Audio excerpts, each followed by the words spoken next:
guys, welcome to New Movie Things Show, where we review new movies. I'm Meg Turney. I'm Trisha Hirschberger. And if you can't get to the movies this weekend, you can always go to netflix.com/SourceFed to get a free month of instant streaming. Free streaming. Free! This week we're reviewing The Life of Pi. This film is about a boy who grows up in a zoo. He goes on a ship with his whole family and a bunch of animals, and Titanic happens. And it's his journey back to the world. So my initial thoughts, if you have to get to the movie theater right now and you gotta go and you need to know what I thought about it, I thought it was fantastic. It's one of those books that everybody told me I should read and I never read in school. And then the movie trailer came out and I was like, I don't know if it's that interesting, and a friend really wanted to see it and I'm really glad I went. It's one of those that you don't expect to be really amazing, but it really makes you think. Yeah, my initial thoughts are kind of similar to Meg's. I never read the best-selling novel, but I've heard that it's fantastic. And so when I saw the trailers for this movie, I was like, oh, it's like Castaway with a tiger. I went to the movies, I watched it, and I ended up really enjoying it. So the cast is basically two people. It's Suraj, Sharma, I'm sorry if I'm butchering either of these names, and Irrfan. So right, one's the younger version and one's the older version of Pi. So we're literally hearing the life of a character named Pi. And one kick-ass CGI tiger. Kick-ass CGI tiger. All right, now it's time for Love It or Hate It.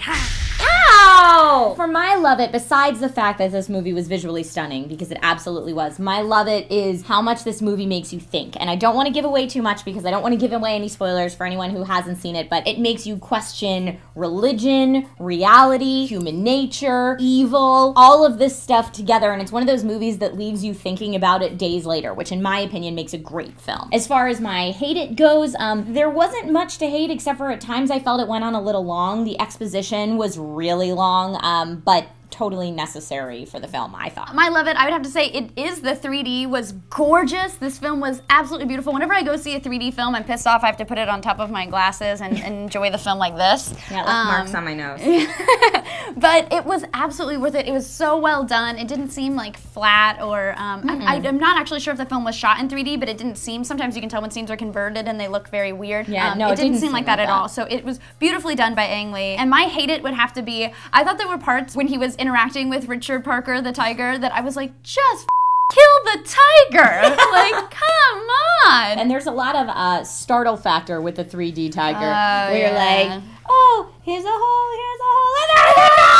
and comes right at you because it's 3D. And I don't like scary movies because of the startle thing, so this had an element of that in there for me. It did. And I cried. I don't like crying in movies, but I cried. Oh, did you? Oh, she's so sweet. For my final thoughts, I thought this movie was absolutely gorgeous. It's one of those films that I went in not being super enthused about, but came out of being super enthused about. So I think if it's not your kind of movie, still go see it. It's beautiful. It'll make you think. I'm giving it 4 out of 5. For my final thoughts, I think that this is an excellent movie. Again, like Meg, wasn't so stoked about it at first. Didn't know that this was going to be my genre, and there were definitely parts of it that weren't, but I ended up really liking it anyway. I'm giving this movie a solid 4 out of 5 D20. I think this was a really, really good one, especially in comparison to what else is up this year for award season. Fantastic. Well, that is it for New Movie Things Show, but if you can't make it to the movies this weekend, you can always go to netflix.com/SourceFed. Get a free month of instant streaming. I don't know why I'm doing this. Next week we're seeing The Hobbit. I'm Meg Turney. And I'm Trisha Hirschberger. And all this talks about pie got me really hungry. You want to go get some pie? Let's go get some pie. Shoe fly pie.